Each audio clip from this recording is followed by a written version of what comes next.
ये बात है ईयर 2006 की, जब दुनिया भर के बड़े बड़े साइंटिस्ट ने हमारे एटमॉस्फेयर में एक जहरीली गैस को डिटेक्ट किया, मीथेन गैस। ये नोटिस किया गया कि एटमॉस्फेयर में अचानक से मीथेन गैस की मिकदार बहुत ज्यादा बढ़ चुकी है और अभी तक बढ़ती जा रही है। मीथेन एक किस्म की नेचुरल गैस होती है जो अगर एटमॉस्फेयर में छोड़ दी जाए तो वो जमीन को गर्म करती है। जैसे सर्दियों में हम खुद को गर्म रखने के लिए ऊपर कंबल ओढ़ते हैं, इसी तरह ये गैस भी जमीन के गिर्द एक कंबल की तरह काम करती है। अंदर की गर्माइश अंदर ही रहती है और जमीन को और ज्यादा गर्म करती है। मीथेन गैस आम कार्बन डाइऑक्साइड से भी ज्यादा गर्म करने का काम करती है।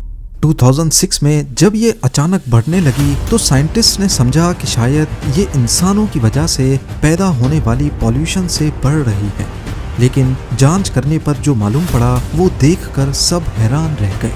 ये एक बहुत बड़ा राज था जो हमारी ज़मीन अपने अंदर छुपाए बैठी थी। ये मीथेन गैस आखिर पैदा कैसे हुई और इसकी मिकदार लगातार बढ़ क्यों रही है? साइंटिफिक कम्युनिटी किस तरीके से मीथेन गैस को डिटेक्ट करती है और सबसे बढ़कर ये मीथेन गैस दुनिया के खत्म होने की निशानी है या फिर किसी बहुत बड़े क्लाइमेट शिफ्ट का इशारा? ज़ेम टीवी की वीडियोस में एक बार फिर से खुशामदीद। नाजरीन, साइंटिफिक कम्युनिटी ये बात पहले से जानती थी कि एटमॉस्फेयर में मीथेन का स्पाइक आम तौर पर हर 1 लाख साल में एक बार आता है और ये मालूमात ऐसे पता चलती है कि एंटार्क्टिका और ग्रीनलैंड जैसे बर्फानी इलाकों में ड्रिलिंग करके बर्फ निकाली जाती है, जिसे आइस कोर कहते हैं। मान लें कि हर साल एंटार्क्टिका में 1 मीटर बर्फ पड़ती है। इस बर्फ में एटमॉस्फेयर की हवा भी ट्रैप हो जाती है और फिर अगले साल उसके ऊपर नई बर्फ की लेयर आ जाती है। जब गहरी ड्रिलिंग करके आइस कोर निकाला जाता है तो वो अपने अंदर किसी टाइम मशीन की तरह हजारों लाखों साल पुराने एटमॉस्फेयर का रिकॉर्ड छुपाए बैठा होता है और फिर उससे अंदाजा लगाया जाता है कि कौन सी सदी में एटमॉस्फेयर में कौन सी गैसेस थीं और कितनी मिकदार में थीं। इसी तरीके से साइंटिफिक कम्युनिटी ने पता लगाया कि अर्थ की हिस्ट्री में हर 1 लाख सालों के बीच एक पॉइंट ऐसा आता है जब एटमॉस्फेयर में मीथेन गैस बहुत ज्यादा हो जाती है। ये इस बात की निशानी होती है कि आइस एज खत्म हो रही है और अब अर्थ दोबारा गर्म होना शुरू होगा। जब आइस एज खत्म होना शुरू होती है तो सिर्फ 20-30 सालों में ही काफी सारी बर्फ पिघलकर अर्थ की हालत ऐसी हो जाती है जैसे आज का मौसम है। पर यहाँ मसला ये है कि मीथेन के ऐसे लेवल्स 12,000 साल पहले रिकॉर्ड हुए थे, जिसके बाद आइस एज खत्म होना शुरू हुई थी। तो अब इतनी जल्दी मीथेन एटमॉस्फेयर में फिर से क्यों बढ़ रही है? क्या हमारी ज़मीन किसी बड़े बदलाव की तरफ बढ़ रही है या फिर ये कोई नया खतरा है? इस राज को समझने के लिए हमें ज़मीन की हिस्ट्री देखनी पड़ेगी। हम इस वक्त अर्थ के एक ऐसे दौर में हैं जिसे क्वाटरनरी पीरियड कहते हैं। ये पीरियड आज से करीब 25 लाख साल पहले शुरू हुआ था और आज तक चल रहा है। इस क्वाटरनरी पीरियड के 2 हिस्से हैं। पहला हिस्सा था प्लेस्टोसीन इपॉक, जो करीब 25 लाख साल पहले से शुरू होकर 12,000 साल पहले तक चलता रहा। इस दौर में जमीन पर बार बार आइस एजेस आती रहीं, जिसमें जमीन का बहुत बड़ा हिस्सा बर्फ से ढक जाता, फिर हजारों सालों बाद बर्फ पिघलती और ज्यादातर जमीन खुश्क हो जाती, फिर बर्फ आती और ये साइकिल ऐसे ही चलता रहा। यही वो दौर था जिसमें इंसान भी आगे बढ़े और इसी दौर में बड़े बड़े जानवर जैसा कि मैमथ भी खत्म हो गए। और फिर आया क्वाटरनरी पीरियड का दूसरा हिस्सा जिसे हेलोसीन इपॉक कहते हैं। ये करीब 12,000 साल पहले शुरू हुआ और अभी तक चल रहा है।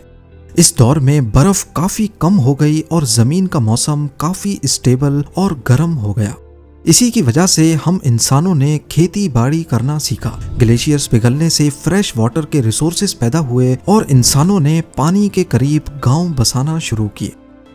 अब यहाँ एक छोटा सा कंफ्यूजन है। हम हेलोसीन में हैं, जो कि एक गर्म दौर है, लेकिन टेक्निकली हम अभी तक आइस एज में ही हैं। इसका मतलब है कि अभी भी जमीन के पोल्स पर बर्फ मौजूद है, बस वो ग्लेशियर्स उतने बड़े नहीं हैं जितने वो आइस एज की पीक पर हुआ करते थे। जब पोल्स पर बिल्कुल भी बर्फ ना हो तब ही हम कह सकते हैं कि आइस एज खत्म हो गई है। पर सवाल ये है कि वो क्या चीज है जो जमीन को गर्म करती है और आइस एज को खत्म करती है। साइंटिफिक कम्युनिटी ने 3 बड़ी चीजें पता की हैं जिन्हें मिलेंकोविच साइकिल्स कहते हैं। पहली चीज है एसेंट्रिसिटी, यानी जमीन सूरज के गिर्द गोल रास्ते पर घूमती है, लेकिन कभी कभी ये रास्ता यानी उसका ऑर्बिट थोड़ा सा ओवल शेप का हो जाता है, और इस ओवल शेप में जब अर्थ इस पॉइंट पे आता है तो सूरज से मिलने वाली गर्मी बढ़ जाती है। ये एसेंट्रिसिटी साइकिल करीब 1 लाख सालों तक होता है। इन 1 लाख सालों में ऑर्बिट गोल से ओवल और फिर दोबारा गोल हो जाता है। लेकिन साइंटिफिक कम्युनिटी का मानना है कि असल में आइस एज को खत्म करने के पीछे सिर्फ एसेंट्रिसिटी साइकिल ही नहीं बल्कि एक्सियल टिल्ट का भी बड़ा रोल है। यानी हमारा अर्थ जब सूरज के गिर्द घूमता है तो वो थोड़ा झुका हुआ होता है, करीब 23.5 डिग्रीज के एंगल पर। लेकिन ये झुकाव भी वक्त के साथ थोड़ा बदलता रहता है। जब जमीन ज्यादा झुकी होती है तो पोल्स पर गर्मियों में ज्यादा शुआएं पड़ती हैं और वहां की बर्फ तेजी से पिघलती है। साइंटिस्ट का मानना है कि ये साइकिल भी 41,000 ईयर्स का होता है, जिसमें जमीन 22.1 डिग्री से लेकर 24.5 डिग्रीज के एंगल पर झुकने का अमल करती है। और तीसरी चीज है प्रिसेशन, यानी एक्सिस का हिलना। जमीन का एक्सिस थोड़ा हिलता भी है, जैसे एक लट्टू हिलता है। इसकी वजह से मौसम का टाइमिंग बदल जाता है। ये साइकिल भी करीब 19,000 सालों से 23,000 सालों का होता है। ये तीनों चीजें एसेंट्रिसिटी, एक्सियल टिल्ट और प्रिसेशन मिलकर जमीन को गर्म करने का एक साइकिल शुरू करती हैं। बर्फ क्योंकि सूरज की मैक्सिमम रोशनी को रिफ्लेक्ट कर देती है, और जब सफेद बर्फ पिघलती है तो उसके नीचे की जमीन या समंदर सूरज की रोशनी के लिए एक्सपोज हो जाता है और उसका रंग सफेद नहीं बल्कि डार्क होता है, जैसा कि मिट्टी का कलर या ओशन के पानी का डार्क ब्लू कलर। और ये बात तो सभी जानते हैं कि डार्क कलर्स सूरज की रोशनी को अच्छी तरह एब्जॉर्ब कर सकता है। जब ज्यादा एब्जॉर्प्शन होती है तो ज्यादा बर्फ पिघलती है और ये साइकिल चलता रहता है। पर अर्थ तब मजीद गर्म होना शुरू होता है जब गर्मी की वजह से जमीन में छुपी हुई गैसेस जैसा कि कार्बन डाइऑक्साइड या मीथेन एटमॉस्फेयर में रिलीज होना शुरू होती हैं। ये गैसेस समंदरों में या जमीन के अंदर जमी हुई बर्फ, जिसे परमाफ्रॉस्ट कहते हैं, में कैद होती हैं। इन गैसेस के निकलने से जमीन और ज्यादा गर्म होती है। तो अब सवाल ये है कि अगर सब कुछ ठीक ही था तो 2006 में मीथेन में इतना बड़ा इजाफा क्यों देखा गया, जबकि आइस एज खत्म होने वाला इवेंट तो अभी 12,000 साल पहले ही हुआ था, ना कि 1 लाख साल पहले जैसे आम तौर पर होता रहा है। 1900s में जब नेचुरल गैस इंडस्ट्री बहुत तेजी से बढ़ी तो इंसानों की वजह से मीथेन एमिशंस भी काफी बढ़ गए, लेकिन 1990 तक वो एक पॉइंट पर आकर रुक गए। तो फिर 2006 में ये नया स्पाइक आखिर आया कहां से? मीथेन एक ऐसी गैस है जो सिर्फ इंसानों की वजह से ही नहीं बल्कि कुदरती तौर पे भी बनती है। जैसा कि मैंने पहले बताया, जमीन के अंदर छुपी हुई गैसेस ये गीली जमीन में और समंदरों में कैद होती है और बर्फ का पिघलना इसके लिए एक ट्रिगर पॉइंट होता है। आज की एडवांस टेक्नोलॉजी के जरिए साइंटिस्ट ये पता लगा सकते हैं कि ये गैसेस कहां से निकल रही हैं। इसमें सैटेलाइट से एक खास वेवलेंथ की लेजर बीम जमीन पर भेजी जाती है।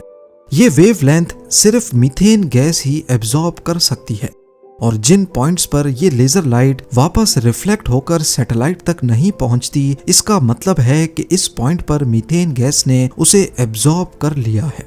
इस तरीके से साइंटिफिक कम्युनिटी ने पूरी दुनिया में मीथेन का एक मैप बनाया है। इसी टेक्नोलॉजी से नासा की टीम्स ने ईरान में एक बड़े कूड़े के ढेर के ऊपर 3 मील लंबा मीथेन का बादल मैप किया है। ये हर साल हवा में 73,440 टन मीथेन गैस छोड़ रहा है, यानी जितना वजन 180 बोइंग के जंबो जेट्स का होता है। और अगर घंटों का हिसाब लगाया जाए तो हर घंटे में 8,500 kg। लेकिन इससे भी ज्यादा मीथेन तुर्कमेनिस्तान से निकल रही है। यहाँ ऑयल और गैस निकलने वाली जगहों पर 12 ऐसे पॉइंट्स मिले हैं जहाँ से हर घंटे तकरीबन 40,000 kg मीथेन एटमॉस्फेयर में फैल रही है। लेकिन साइंटिफिक कम्युनिटी का मानना है कि 2006 के बाद मीथेन का स्पाइक सिर्फ इसी वजह से नहीं है। ये तो उसका आधा हिस्सा भी नहीं, बहुत बड़ा हिस्सा जंगलात में से रिलीज हो रहा है, खास तौर पर वो जंगलात जो पहले परमाफ्रॉस्ट के ऊपर मौजूद थे। अब क्योंकि परमाफ्रॉस्ट पिघल रही है तो जमीन के अंदर फॉसिल्स तेजी से डीकंपोज होकर मीथेन गैस छोड़ रहे हैं, जिसकी वजह से मीथेन गैस का स्पाइक देखा जा रहा है। मीथेन गैस का सबसे बड़ा मसला ये है कि अगर ये हवा में शामिल हो गई तो फिर इसे कलेक्ट करना काफी मुश्किल होता है। लैंडफिल्स में या गैस फील्ड्स में मीथेन गैस को कलेक्ट करना काफी आसान होता है, लेकिन जंगलात में से निकलने वाली गैस को कलेक्ट भी नहीं किया जा सकता। इवन कई मॉडर्न लैंडफिल्स में से मीथेन गैस को कलेक्ट करके उसे एनर्जी जनरेशन के काम में लाया जाता है, जिसका बाय प्रोडक्ट है कार्बन डाइऑक्साइड, जो खतरनाक तो जरूर है लेकिन मीथेन से कम। एटमॉस्फेयर में मीथेन गैस 10 सालों तक रह सकती है और उसके बाद वो कार्बन डाइऑक्साइड और वाटर वेपर में बदल जाती है। अब मसला ये है कि बेशक अर्थ में पहले भी ऐसे मीथेन लेवल्स डिटेक्ट किए गए हैं, जैसा कि 12,000 साल पहले, लेकिन जब भी जमीन ने इतनी ज्यादा मीथेन रिलीज की है तो वो आइस एज के खत्म होने का वक्त था।